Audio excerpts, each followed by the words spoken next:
Registration దేని చేశారు? 2023 దాకా రిజిస్ట్రేషన్ దేని చేశారు? ఎందుకు బోర్డు పెట్టలేదు?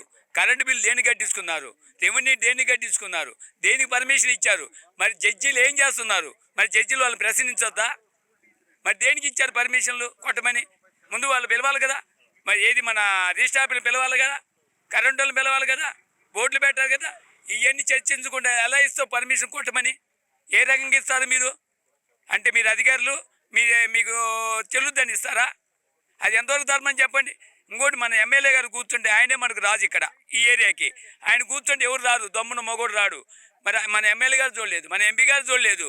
మరి వాళ్ళని పరిశీలించాలి.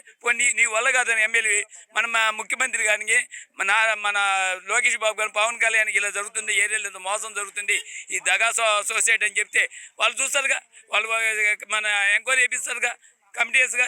ఇది సిబిఐఎస్సీ అని తెలిసిపోతుంది ఎవరు దొంగలు ఎవరు మంచోళ్ళని. సిబిఐఎస్సీ అని తెలిసిపోద్ది. ఓన్లీ మన చంద్రబాబు నాయుడు గారు ఆ గురువు గారు పట్టుకుంటేనే ఇది అయిద్దండి. అది 42 ఫ్లాట్లు కూల్చారు, 26 బిల్డింగులు ఉన్నాయి.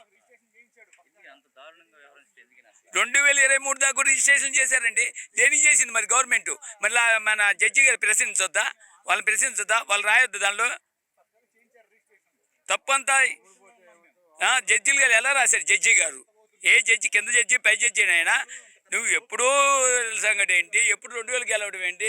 2017 నోటీస్ ఇవ్వడం ఏంటి? అదేం పద్ధతి? మరి జడ్జిలు కూడా తెలుసుకోవాలిగా. ఈ రకంగా ఏంటి మీకు? ఎందుకు మన రిజిస్టర్లు మీరు ఆపలేదు? ఎందుకు మీరు నోటీస్ ఇవ్వలేదు? ఎందుకు బోర్డు పెట్టలేదు? దేని కరెంట్ ఇప్పించారు అని వాళ్ళు అడగాలిగా జడ్జిలు. అంటే మీరు న్యాయమూర్తులని మేము ఇదా? మీరు ప్రజలను కాపేవాళ్ళు. జడ్జి అంటే ఒక దేవుడు. మన ముఖ్యమంత్రి కంటే పౌరుగోళ్ళు మీరే ఇలా చేస్తే ఇంక మేమేం బతుకుతాం?